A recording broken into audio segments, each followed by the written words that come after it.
Znaš, prijatelju, nije bilo lepo tebe ono sinoć. Šta sinoć?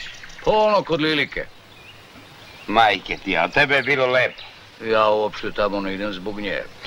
Znam. Ideš zbog mene? Ama ja tamo idem zbog Miše. Što zbog Miše? Pa znaš kako je lepa žena u kući, a on mlad, pa tu može svašta da se desi. Pa šta će da mu fali? Šta će da mu fali? Još uvijek je zelen. A te žene mogu da budu kobne tim pre što Miša ima svoju ljubav. Znaš šta, prijatelji? Ja tamo idem zbog Miše. Molim te, 2 kafe. Odmah možda. A što sad ti zbog Miše? Pa dečku treba se pripomogne. On mnogo radi, uči, svira, nigde ne izlazi. To je baš dobro.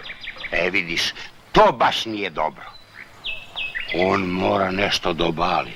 A Lilika je došla taman ko mečka na rupu. Ali on voli Natašu. Ma komu brane da je voli, be? On je muško, moja krv. Nijednoj ženskoj ne sme doprosti. Jel gledaš ti na televiziju u Dinastiju? Gledam, pa šta? Kako pa šta? Pa tu se ne zna ko koga guziči. Mislim, ko je muško, ko je žensko. Pa kakve to veze ima s Mišom? Kakve veze ima? Pa onako neki diše na ženske može da zastrani. Bože me oprosti, ko onaj Carringtonov sin, sve ima, voli muške. Ojedi bre, Žiko, pa ti ga baš pretara. Ti kako hoćeš. Ja ću tu celu stvar da isteram na čistinu i to pod hitno. Ti možda se uključiš radi konsultacije. Ali bez prevare. Kak je prevara? Mene eliminišeš, a ti sa Lilikom. Ajde. Hvala. Molim.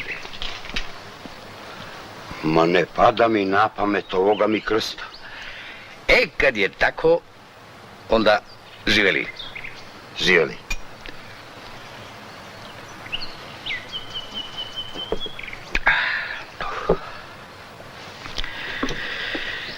Baš je lepo ovako u prirodi. Ptičice pevaju na drveću. Prosto osjetiš neko rasterećenje. Ja mnogo volim ptice. A ti?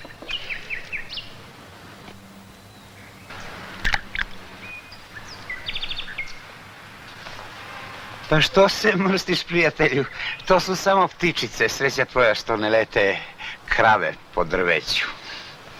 Zato ja više volim kokoške. Naročito batake. Da ti poručim drugu kafu? Meni to ne smeta. Ja volim ptice. Pa nek ti je na zdravlje. Hvala također.